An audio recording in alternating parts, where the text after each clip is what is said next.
Hello दोस्तों, कैसे आप लोग? अच्छे ही होंगे।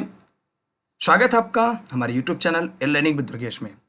आज से हम लोग विश्व भूगोल पढ़ेंगे और ये जो विश्व भूगोल का अध्याय है ये सभी भर्ती परीक्षाओं के लिए सबसे ज़्यादा महत्वपूर्ण है। खासकर एनसीईआरटी पैटर्न की जब बात आती है तो ये सबसे ज़्यादा महत्वपूर्ण हो जाता है। और यहाँ पे जो हम लोग विश्व भूगोल आज से पढ़ने जा रहे हैं वो पूरी तरीके से एनसीईआरटी पैटर्न पर ही पढ़ेंगे। देख रहे हैं, विश्व भूगोल एनसीईआरटी और ये क्लास नोट्स है और इस क्लास नोट्स के तहत हम लोग पढ़ेंगे और ये प्रयास करेंगे कि कभी भी किसी भर्ती परीक्षा में यहाँ से आपके प्रश्न कभी गलत ना होने पाए। तो हम उम्मीद करते हैं कि आप लोग भी साथ रहेंगे। तो चलिए शुरू करते हैं। आज से पहला टॉपिक हमारे और आपके बीच आ चुका है और आपको दिखाई भी दे रहा होगा, जिसका नाम है सौरमंडल।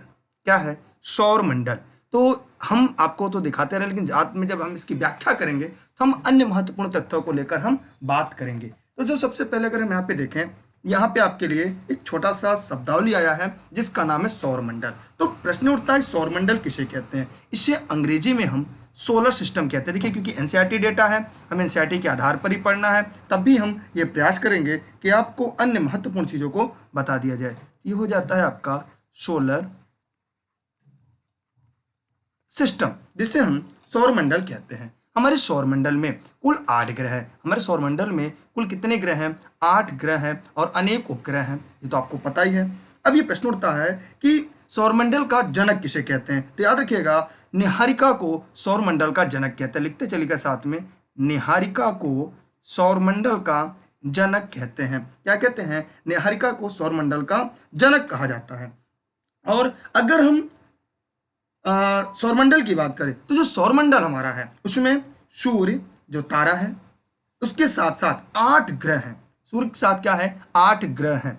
क्या है? 8 ग्रह। सौर यहाँ पे दिखा है, साफ साफ दिख रहा है। सौर शब्द का अर्थ है सूर्य से संबंधित, इसलिए सूर्य के चारों और जो उसका परिवार है उसे हम सौरमंडल कहते हैं, इसे सोलर सिस्टम कहते हैं। इसका जो मुखिया है वो सूरज है, सूर्य है। सौरमंडल से संबंधित ग्रहों को, उपग्रहों को परिभाषित करने के साथ साथ उनकी मान्यता देने का काम अंतर्राष्ट्रीय खगोल संघ,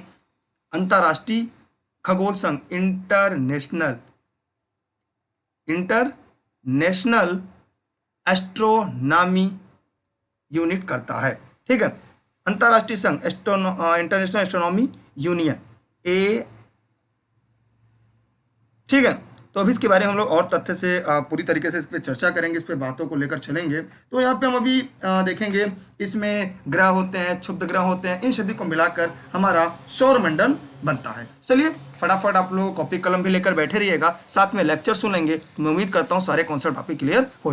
तो हम लोगों ने यहाँ से क्या क्या सीखा मैं आपको बता दूं कि जो सौरमंडल है, ये सौरमंडल का जो सौर का अर्थ होता है सूर्य से संबंध, और सूर्य के चारों ओर जो परिवार जो सौरमंडल कहते हैं। और सौरमंडल में कुल 8 ग्रह हैं। प्रारंभ में 9 थे, लेकिन इस समय 8 ग्रह हैं। प्लूटो, यम, कुबेर जो था उसे AIU इंटरनेशनल अंतर्राष्ट्रीय खगोल संघ के द्वारा 2006 में उसे ग्रह की संज्ञा से हटाकर उसे बौना ग्रह दे दिया गया।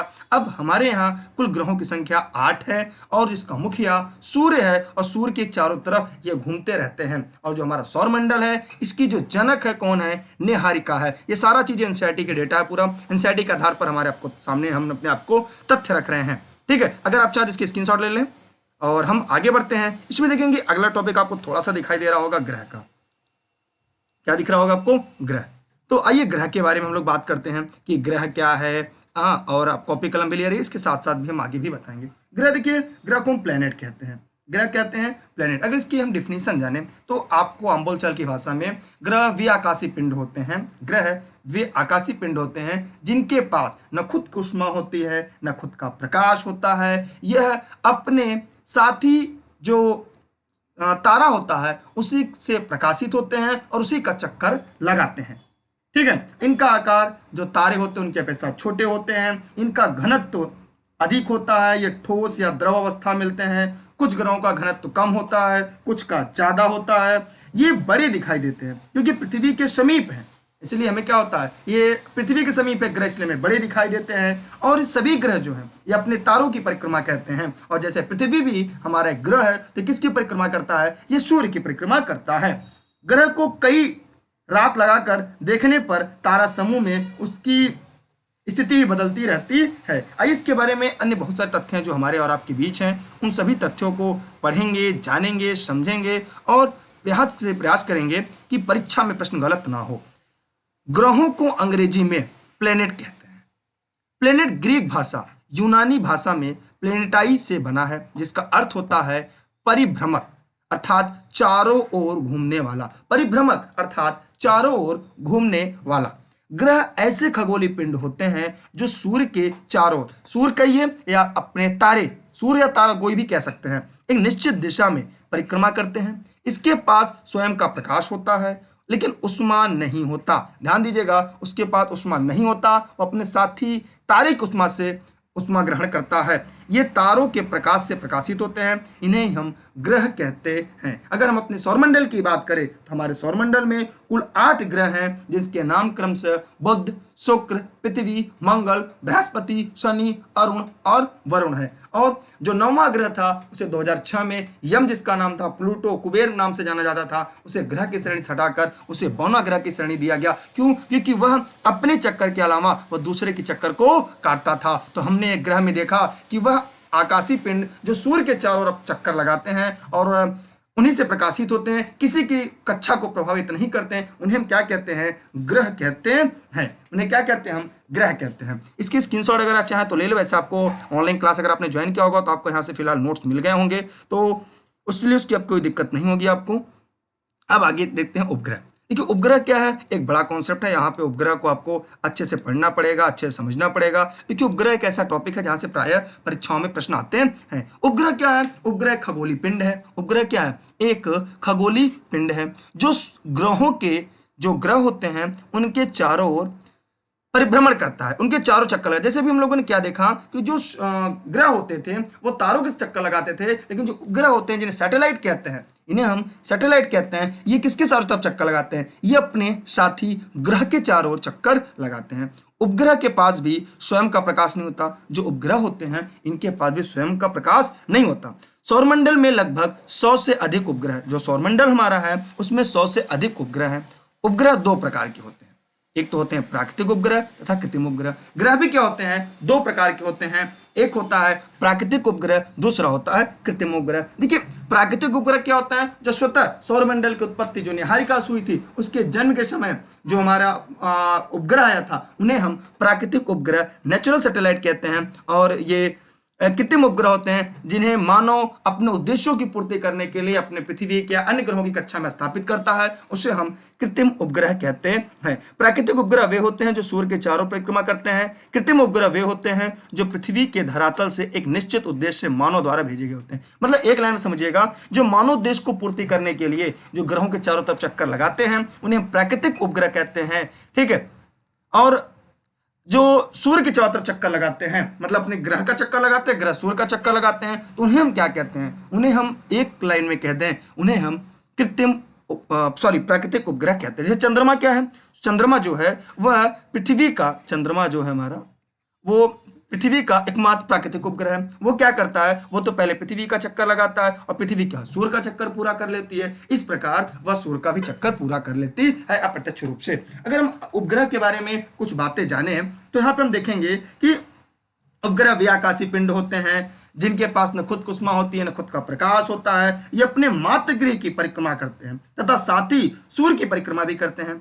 ग्रहों की भांति इनके पास भी अपना प्रकाश नहीं होता, ये अपने साथी तारे अथवा सूर्य के प्रकाश से प्रकाशित होते हैं।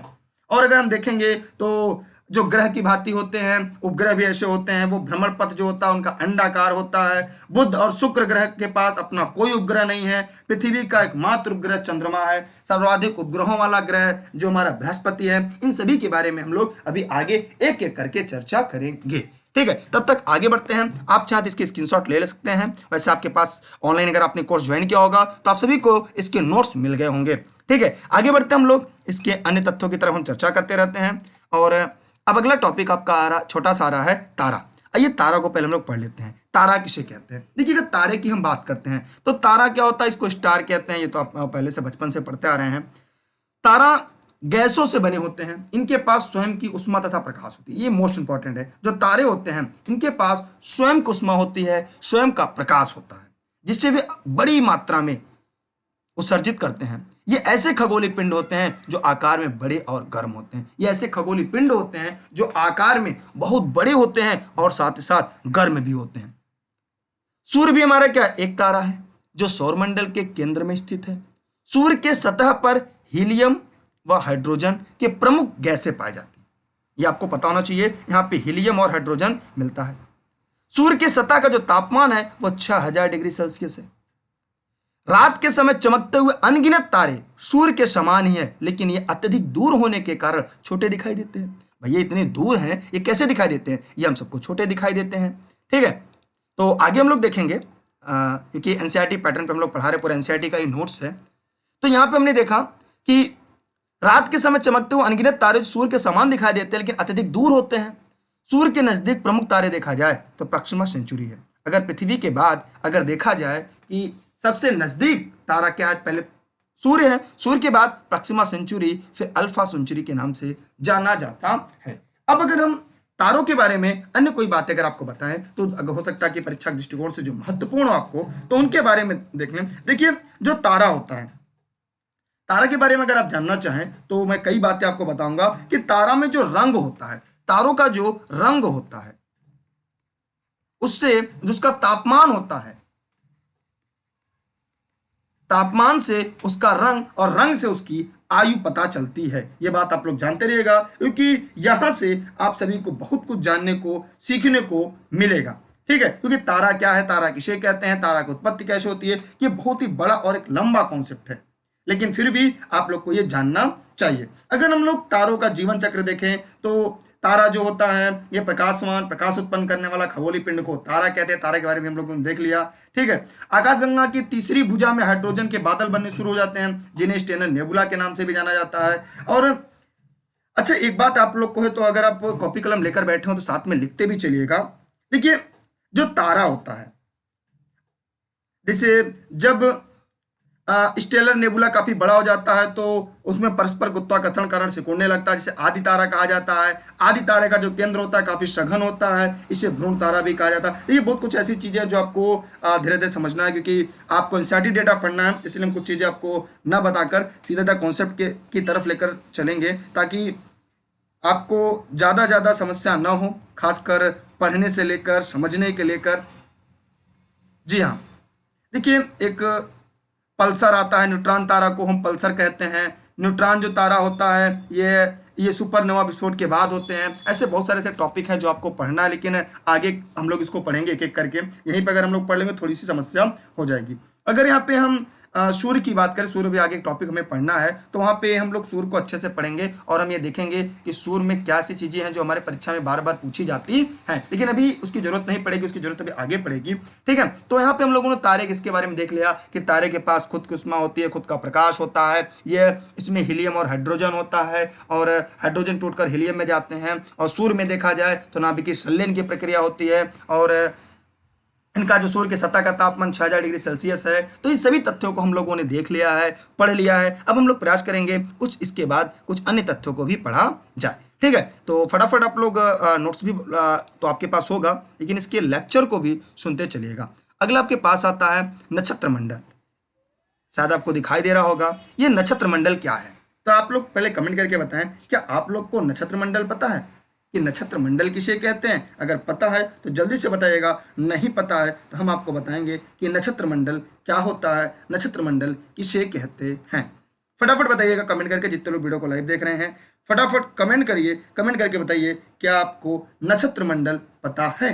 अगर है तो ठीक है, नहीं है तो फिर कमेंट करके बताइएगा। जी हाँ, ये ऑनलाइन क्लास चल रही है और ये पेड क्लास के लिए खासकर है, तो जो साथी पेड क्लास में जुड़े होंगे तो वो जानते रहें।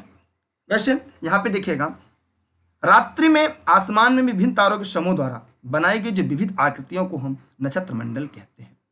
जैसे अर्सा मेजर, देख रहे आपको, अर्सा मेजर, बिग बियर, इसी प्रकार का एक नक्षत्र मंडल है। ये बहुत ही आसानी या सरलता से पहचाने जाने वाले सप्तऋषि तारा स्मॉल बियर होता है। ये 7 तारों का समूह होता है।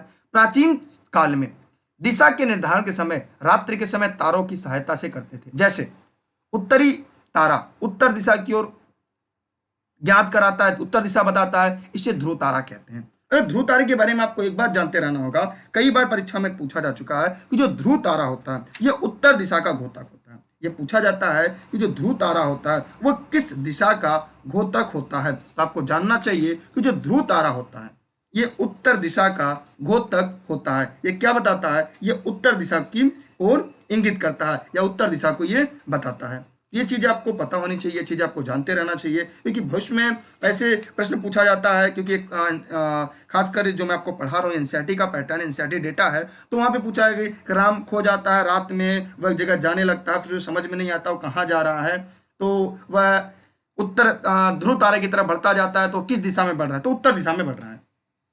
ध्रुव तारे के बारे में जानते रहिएगा। इसे हम पोल स्टार कहते हैं या पोलरिस्ट के नाम से जानते हैं। पृथ्वी के उत्तरी ध्रुव पर अगर कोई खड़ा व्यक्ति है तो ठीक सिर के ऊपर ध्रुव तारा की जो किरणें होती हैं पृथ्वी के उत्तरी ध्रुव पर 90 अंश का कोण बनाती हैं। ठीक है, तो ये बहुत सारी चीजें आपको थी जो परीक्षा में आपके लिए उपयोगी हो सकती थी।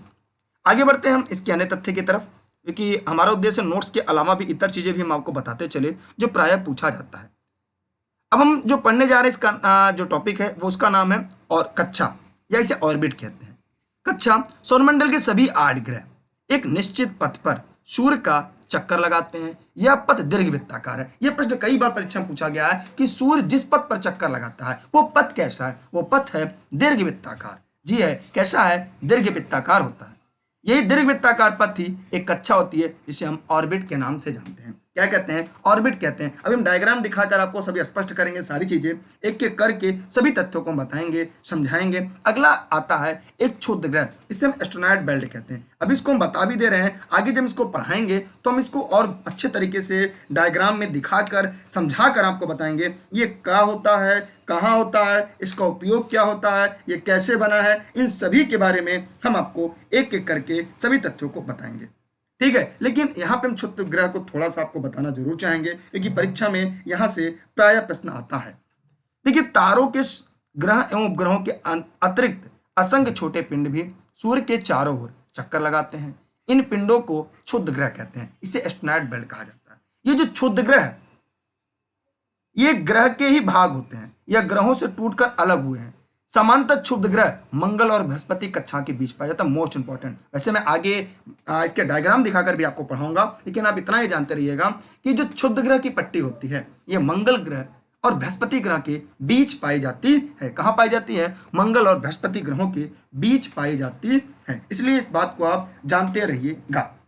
ठीक है, आगे बढ़ते हैं। थोड़ी सी बातें और हैं, आपको वो भी देख लेते हैं जो आपकी परीक्षा में बार बार पूछा जाता है। उन सभी के तथ्यों को बारे में जानकारी रखना, पढ़ना। अगला है उल्का पिंड। छोटा सा टॉपिक है आपका उल्का पिंड। तो उल्का पिंड किसे कहते हैं? तो पहले आप लोग को पता होना चाहिए उल्का पिंड किसे कहते हैं, क्योंकि आप लोग लगातार पढ़ते आ रहे हैं और पढ़ भी रहे हैं। तो उल्का पिंड किसे कहते हैं, ये क्या है, कहाँ से आते हैं? ठीक, तो इसे मेटर भी कहते हैं, मेटराइट भी कहते हैं उल्का पिंड को। तो जो ये उल्का पिंड होते हैं ये अंतरिक्ष में तीव्र गति से घूमते हुए एक अत्यंत सूक्ष्म जो ब्रह्मांडीय कण है, धूल व गैस से ये बने होते हैं। और जब ये पृथ्वी के वायुमंडल में प्रवेश करते हैं, जैसे हमारी पृथ्वी है, इसके पास से अगर ये गुजर रहे हैं तो पृथ्वी ग्रेविटेशनल फोर्स इन्हें क्या करते हैं? अपनी तरफ खींच लेती है। जब ये पृथ्वी की तरफ जाते हैं तो हमारे वायुमंडल में रगड़ खाते हैं, और रगड़ खाने के बाद ये जल उठते हैं, और जब जल जाते हैं तो गर्म होते हैं और उनके तेजी से प्रकाश दिखता है, और प्रकाश के रूप में धीरे धीरे पृथ्वी की तरफ बढ़ते हैं और क्षण भर में गायब हो जाते हैं, लुप्त हो जाते हैं। इन्हें ही हम उड़ता तारा कहते हैं। इन्हें क्या कहते हैं? शूटिंग स्टार कहते हैं। इन्हें क्या कहते हैं? शूटिंग स्टार या टूटता हुआ तारा कहते हैं। लोग कहते हैं मन्नत मांग लो आपकी मुरादें पूरी जाएगी। ऐसा कुछ नहीं है, ये मतलब मन के भ्रम है, ऐसा कुछ नहीं होता। ठीक है, और 80 किलोमीटर तक देखिए ये प्रश्न आता है कि पृथ्वी के धरातल से 80 किलोमीटर तक 80 किलोमीटर तक की ऊंचाई तक पहुंचते पहुंचते लगभग सभी उल्का पिंड घर्षित होकर पूर्णतः नष्ट हो जाते हैं। और जब ये जलकर नष्ट होकर पिंड के रूप में पृथ्वी गिरते हैं उसे हम उल्का पिंड कहते हैं। जब ये उल्का जो होता है, जो केतु होता है, इसे केतु भी कहते हैं। उल्का को केतु के नाम से जानते हैं, याद रखिएगा। उल्का को हम केतु के नाम से भी जानते हैं। जब ये केतु पृथ्वी पर पहुंचता है, उल्का जब पृथ्वी पहुंचता है तो ये 80 किलोमीटर पृथ्वी के चारों तरफ 80 किलोमीटर के परिधि में ही लगभग जलकर खत्म हो जाता है, पिंड के रूप में गिरता है, तब उसे हम उल्का पिंड कहते हैं। ठीक है, क्या कहते हैं, उल्का पिंड। इसे उल्कास्म भी कहते हैं, इसे हम क्या कहते हैं, उल्का पिंड को उल्कास्म भी कहते हैं, उल्कास्म के नाम से भी जानते हैं। ठीक है, ये आप लोग जानते रहिएगा। और देखा जाए तो पृथ्वी की सब सतह पर मिलने वाला सबसे बड़ा उल्का पिंड होवा वेस्ट था। क्या नाम था उसका, होवा, होवा वेस्ट था। ठीक, जो नीबिया में गुड फ्रंटिन के पास पाया गया। जब कभी उल्का पिंड आकाश में तीव्र आवाज करता है तो उसे बोलाइट कहते हैं। उसे क्या कहते हैं, उसे हम बोलाइट कहते हैं। जब तीव्र आवाज करता है तो उसे हम क्या कहते हैं, बोलाइट कहते हैं। अभी इसको बता देंगे, लिख लीजिएगा, बोलाइट कहते हैं, उसे कहते हैं बोलाइट, उसे हम बोलाइट के नाम से जानते हैं। क्या कहते हैं, उसे हम बोलाइट कहते हैं। ठीक है, ये आप जानते रहिएगा। फिर ये पृथ्वी की सतह पर जो मिलते हैं अवशिष्ट गोला, उन्हें टेक्सटाइल भी कहते हैं। तो ये बहुत सारे ऐसे तथ्य हैं जो आपको परीक्षाओं में बार बार पूछा जाता है। तो यहाँ पे अगर हम देखेंगे, अगर हम यहाँ पे, तो सूर्य के चारों ओर चक्कर लगाने वाले पत्थर के छोटे छोटे जो टुकड़े हैं उन्हें उल्का पिंड कहते हैं। जब कभी ये पिंड पृथ्वी के नजदीक आ जाते हैं तो वायु के साथ घर्षण के कारण गर्म होकर जल जाते हैं। कभी कभी ये उल्का पिंड जले हुए बिना पृथ्वी पर गिरते हैं, इसे धरातल पर गड्ढे हो जाते हैं। ठीक, ये तो आप जानते रहिएगा। इन्हें टूटता हुआ तारा, शूटिंग स्टार कहते हैं। लोग कहते हैं, पिक्चर में देखे होंगे, हीरो हीरोइन बनते मान लेते हैं, तो ऐसा कुछ नहीं है। ये केवल क्या है, ये ज्योग्राफी का एक सेक्शन है जहाँ पे परीक्षाओं में आपको बार बार पूछा जाता है और आपको भी तैयार रखना होगा इस सब चीज को। अब एक छोटा सा तथ्य आता है, आकाशगंगा। वैसे मैं आपको कम में समझा दूंगा आकाशगंगा क्या है, मिल्की वे क्या है, और बाद में इसको हम लोग और अच्छे से पढ़ेंगे, क्योंकि अभी छोटी छोटी बातें हम लोग जानेंगे और फिर आगे बढ़ेंगे। ये आकाशगंगा, हमारी आकाशगंगा को मिल्की वे कहते हैं, दुग्ध मेखला, गैलेक्सी। तो अगर इनके बारे में हम जाने तो यहाँ पे बहुत सारी चीजें हमें आपको देखने को, जानने को मिलेंगी। ये लाखों तारों का समूह होता है। हमारा सौरमंडल भी इसी आकाशगंगा का एक भाग है। प्राचीन भारत में इसी कल्पना आकाश में प्रकाश की एक बहती नदी से की गई थी, कि प्रकाश की नदी बहती है, और इसी के नाते से दुग्ध मेखला या मिल्की वे नाम दिया गया। आकाश गंगा में करोड़ों तारों, बादलों, गैसों का एक प्रणाली है। लाखों आकाशगंगा में से मिलकर एक ब्रह्मांड का निर्माण होता है। हमारी पृथ्वी सौरमंडल का ही एक अंग है। तो यहाँ पे हमने देखा कि सौरमंडल जो है वह आकाशगंगा का हिस्सा है, आकाशगंगा ब्रह्मांड का एक अंग है। तो इस प्रकार यहाँ पे हम लोग को देख रहे हैं, एक दूसरे से सभी क्या है, यहाँ पे जुड़े हुए हैं। ठीक है, तो उम्मीद कर रहा हूँ आप लोग को समझ में आ रहा होगा, आप लोग देख भी रहे होंगे। जैसे कि यहाँ पे हमने यहाँ पे देख लिया कि सौरमंडल जो है, आकाशगंगा, वो आकाशगंगा ब्रह्मांड का हिस्सा। जैसे यहाँ पे देखिए पृथ्वी है, पृथ्वी से बड़ा सौरमंडल है, सौरमंडल से बड़ा आकाशगंगा, ना ब्रह्मांड सबसे बड़ा है। ब्रह्मांड क्या है, सबसे बड़ा है।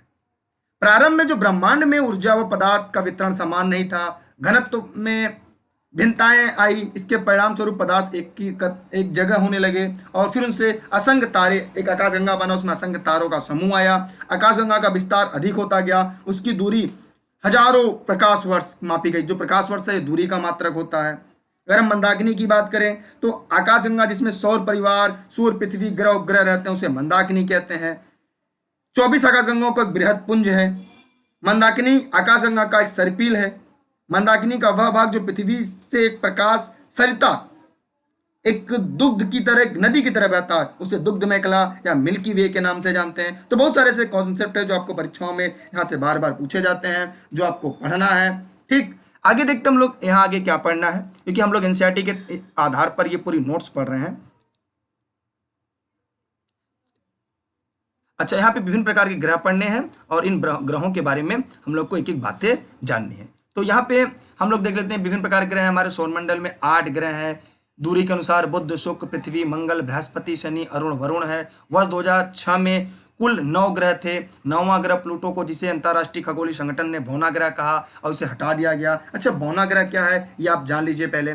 बौना ग्रह क्या होता है, कार्नेजी मेलन यूनिवर्सिटी के जैकलिन फर्टी और उसकी टीम ने इसे सबसे ठंडा ब्राउन डार्फ खोजा।